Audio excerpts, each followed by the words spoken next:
This is one of the most iconic images of World War II, raising the flag on Iwo Jima.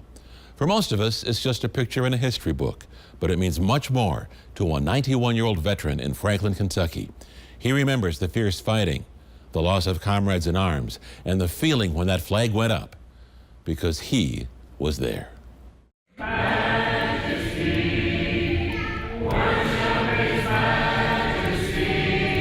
I don't mind coming here, these good-looking women, but some men. Folks will tell you, Bob Byrum is a frequent churchgoer. He's one of those people that when he comes in the door, everybody gravitates to him and to his wife. They're just delightful, wonderful, good, godly people. Here's my buddy. He'll stick up for me.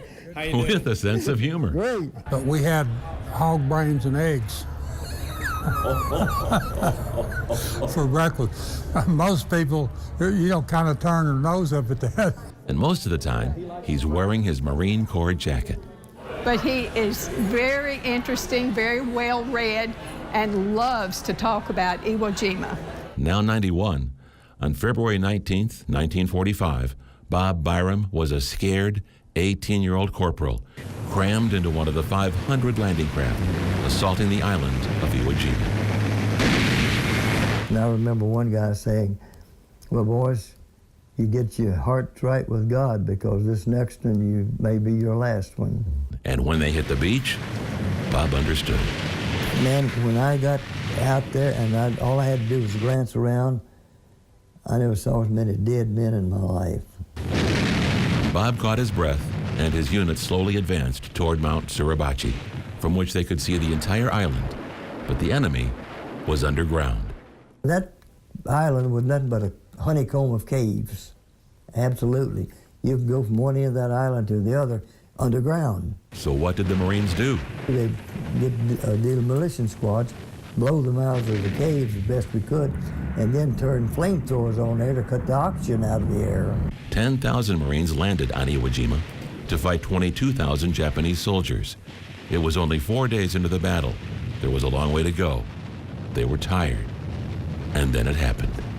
When somebody yelled, "There she goes." 6 Marines planted the American flag atop Mount Suribachi. And when that went up, it sounded like a football game, people cheering that flag went up. Gave us a feeling, as one guy says, it makes you feel like you're in love and you've never been in love before. What did it mean? Yes, sir. It meant that we had that island. It meant that we weren't going to turn loose of that island.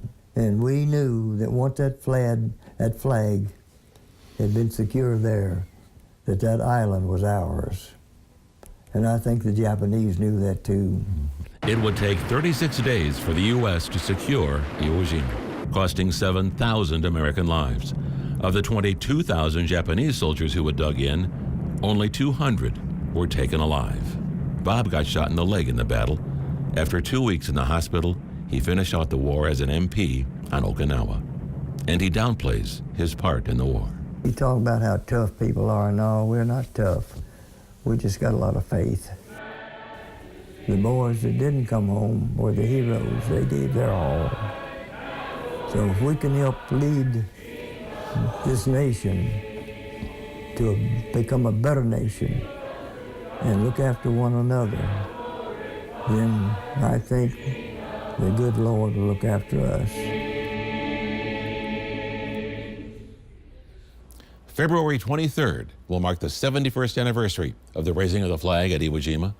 It cost 7,000 American lives, but it gave crippled American aircraft a safe place to land, saving 20,000 American lives. And Bob Byrum is one reason why.